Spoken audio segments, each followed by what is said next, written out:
Hi, I'm Jason Moran. I'm a pianist, educator, and the artistic director for jazz at the Kennedy Center. My earliest memory of music is being in elementary school, maybe like in first grade, and my older brother was in the orchestra. And though I don't remember the songs they were playing, actually I do remember the songs they were playing. They were playing like 1980s theme songs from like Dynasty for orchestra. And I remember thinking, oh, wow. And they made a record too. I mean, this is an advanced kind of elementary school in Houston, Texas. But that was like my first memory. Like I don't even remember hearing him practice at home violin. It was more going to a school, a magnet school that wanted every child to know how to play the violin or piano. And that was, I think, where the first seed was planted about sound and music. My musical influences are pretty wide because I think my mother is one of them. And though she wasn't a pianist, it's just her ability to think about music and how to make a musician. So she influenced the way I learned, you know what I mean? And then when I heard Thelonious Monk's music when I was 13, that was like the gateway. And I felt like the door opened, especially for, like a teenager going through puberty who don't know what's going on, but finding like something to focus on and finding out that also that Thelonious Monk was always going to be eternally hip, that if I focused on trying to be like Thelonious Monk, then I could have a goal. And he, for a lot of, even up to this point, now I'm 48, he still remains the high watermark for a kind of excellence and a kind of artistry and a kind of lingo and swagger and style, so he's still who I'm aiming for as an influence, and he has definitely altered my life tremendously. When I became kind of grown and into my years at Blue Note Records, I started working with a lot of visual artists, a lot of them. As a person, they might ask for sound. So I work with Carol Walker or Lorna Simpson or Glenn Ligon or Adam Pendleton, Julie Meritu, all of these artists, Joan Jonas, they would ask for sound. What's the sound? This piece needs a sound. And I would find a sound for them. And then over time, I felt like there was another way that music could be represented beyond the composition, beyond the recording.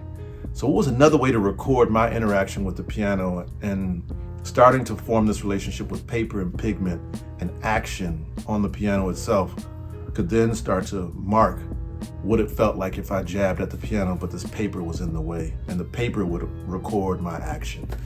And that continues to be a big push for me. And the other component is to think about where jazz has existed in America. What are the spaces? What are the safe spaces that was made for this music and for these people to express this way?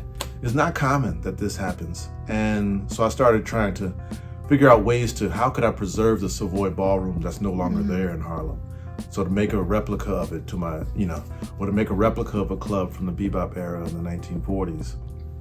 Is to think about the space making that Black musicians had to do to then consider where their future was gonna go. But that had to happen at some kind of pulpit. And some of these clubs became the pulpit. So that's, thinking about them not simply from the music standpoint, but considering the architecture, considering the attitude, and considering the humanity, then I thought that some way the art could start to capture that. Right now, the most exciting thing is to be working at the Louis Armstrong House Museum, and now the newly opened Louis Armstrong Center, which is across the street from the house in Corona, Queens. And this is an archive that has 60,000 objects and recordings and letters and instruments and charts. It has everything. And considering my love for how the music represents itself in physical form, going through Armstrong's archive and pulling out the materials to kind of give a sense of his story, his life story, was tremendous. Looking at his first passport from 1930s, when he just sits in front of the camera with no smile, just kind of staring into the camera, to his last passport picture where he knows what the world is about. He's experienced a lot of fun. His demeanor is totally different, like just looking at those two things side by side, or looking at a photograph of his mother and his sister and his father, in relationship to his trumpet that he has, with his handkerchief that flows overlaps the hands where he plays the valves of the trumpet. Looking at all of these objects, and this was an artist who not only made his own collages, he took his own photographs, he made his own sound recordings in his home and on the road. He wrote letters to people while he was on the road from his own typewriter in his dressing room. This is an artist who was thinking much like we all have our phones right now. We feel like we can do everything on the phone, but he didn't have a phone. He had to bring all those things with him. And he was documenting himself. He was taking himself seriously. And so having a museum space open, dedicated to his work and his wife, Louis Armstrong's work, and preserving his work is so monumental for America to really have a place that honors the artist and gives them the space. The makers of Valiant Hearts, too, they were drawn into the story of a great composer named James Reese Europe. And I had been spending years working on music in a celebration of this artist's life that was cut short in the early 1900s after World War I. And they wanted to have a character that was kind of, loosely based on James Reese Europe. And so they contacted me and said, "What'd you think about the music?" And I said, "Oh, well, sure. I've never done video game music before." But they kind of eased me off the ledge and said, we'll help you make this.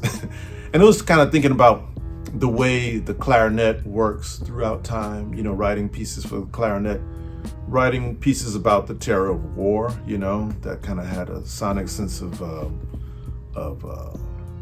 density and upheaval. But also when a character would write a letter home, how do they think about the place where they wish they were, And so writing these very simple themes, sometimes truly improvised, to sit still in the game. And when you're playing the game, there's a beautiful thing that video games do is they find a beautiful way to loop things. And you kind of don't always hear the scene once you're playing the game.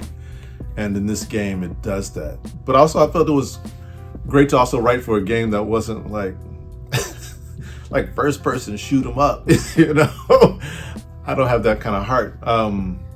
So to write for a game that was like a historical game, and that was talking about a community meeting each other, unfortunately also in a war. So it has a history center in World War I, but also something in a composer who is dear to me, James Reese Europe, who I think is one of the progenitors of early jazz. And so this is a thing that ends up becoming part of the music too.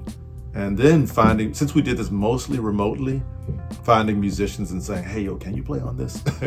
And then people I think COVID kind of produced a lot of work that over time we might hear and feel that sensibility in how it was produced, where things were just kind of emailed back and forth rather than everybody in the studio at the same time. And this was one of those projects that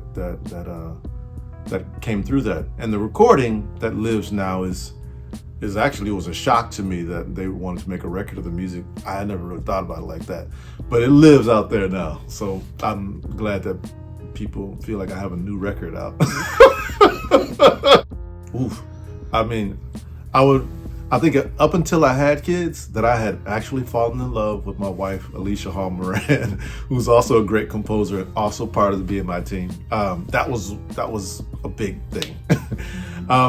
But I think when we had children, it was now we knew what our music was for.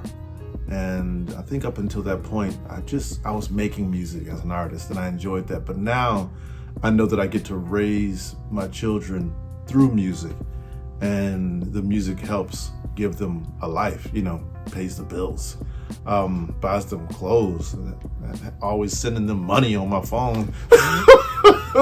So, I mean, that's a kind of simple way, but I think my compositions do that, right? And now when I'm making a song in the house, it's them who come in and say, "Yo, I like that one," Or one of my sons is a ballet dancer. He's like, "Save that one.